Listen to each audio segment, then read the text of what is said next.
মাছের মাথা খেতে আমরা কম বেশি সবাই ভালোবেসে থাকি। তো সেই জন্য আমি আজকে এখানে মাছের মাথার ঝাল করব। এটা নিয়েছি দেশি ভেটকি। দেশি ভেটকি মাছের মাথা, এটাকে ধুয়ে পরিষ্কার করে নুন হলুদ মাখিয়ে নিয়েছি। নিয়ে কড়াই গরম বসিয়ে দিয়েছি, তেল গরম হচ্ছে, মাছগুলো ভাজবো। তো এটা দেশি ভেটকি বলে মাথাগুলো না একটু ছোট ছোট হয়েছে। তো এটা আমি খুব ভালো করে ধুয়ে পরিষ্কার করে নিয়ে এটাকে ভেজে নিচ্ছি। একটু সময় নিয়ে এই মাছের মাথাগুলো ভেজে নেব, নিয়ে একটু লাল লাল করেই ভেজে নেব। বেশ বারবার একটু উল্টে পাল্টে নাড়াচাড়া দিয়ে মাছটাকে আমি ভেজে তুলে নিচ্ছি। সব মাছের মাথাগুলোই আমি এইভাবে ভেজে নেব। তো মাছের মাথা ভাজা হয়ে গেছে। এবার এর মধ্যে একটা বড় সাইজের পেঁয়াজ কুচিয়ে নিয়েছি রাফলি, আর 4টে কাঁচা লঙ্কা দিয়ে না এটা হালকা ভেজে তুলে নেব। আমি আজকে মাছের ঝালটা একটু অন্যভাবেই করব, দেখি কেমন লাগে।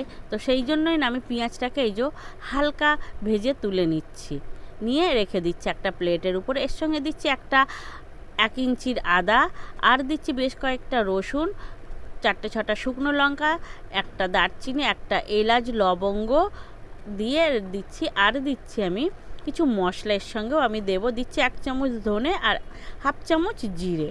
এগুলো দিয়ে একটা পেস্ট বানিয়ে নেব। একটা তেজপাতাও দিয়েছি, দিয়ে এটাকে জল দিয়ে একটা পেস্ট বানিয়ে নিচ্ছি। আর লঙ্কাগুলোকে না আমি আগে জল দিয়ে, গরম জল দিয়ে ভিজিয়ে রেখেছিলাম। তো এই পেস্টটা আমি মাছের ঝালে ব্যবহার করব। তো এর জন্য একটা আলুও নিয়েছি গোটা গোটা করে কেটে। আলুগুলোকে না আমি বেশ ভালো করে ভেজে তুলে নেব।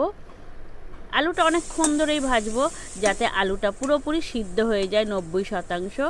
কেননা আমি এই মাছের মাথা দিয়ে না বেশি ফোটানো যায় না, ভেটকি মাছ নরম মাছ তো, ওই জন্য না আমি খুব ভালো করে ভেজে নিয়েছি। আর ফোড়নে দিয়েছি এলাচ, লবঙ্গ, দারচিনি দিয়ে বেটে নেওয়া মশলাটা এর মধ্যে আমি দিচ্ছি মিক্সির বাটিটা ধুয়ে না একটু জল।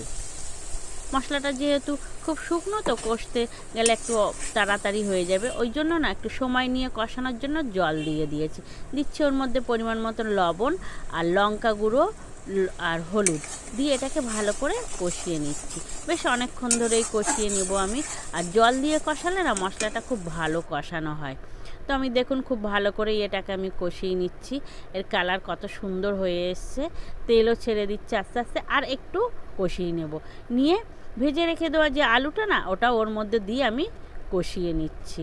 কষিয়ে নিয়ে আমি এর মধ্যে জল দিয়ে দেব।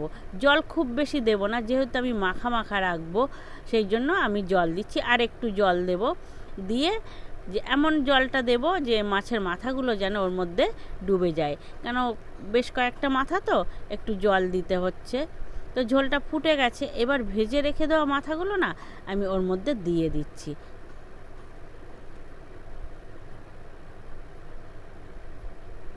তো মাছের মাথাগুলো না মানে ওর মধ্যে দিয়েছি, দিয়ে এটাকে আমি ফোটাবো।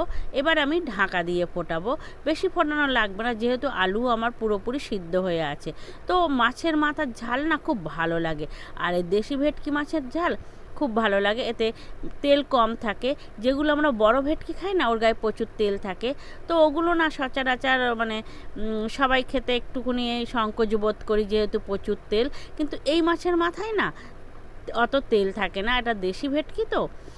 আর ছোটো ছোটোই আছে, দেখুন ঝোল হয়ে এসছে, আর বেশি আমি কমাবো না। এর মধ্যে আমি দিয়ে দিচ্ছি 1 চামচ গরম মশলার গুঁড়ো, কেননা বেশি ঝোল কমালে না ধরে রেখে দিলে এর মধ্যে আলুতে ঝোল অনেকটা টেনে নেবে, তাহলে পুরোপুরি শুকনো হয়ে যাবে।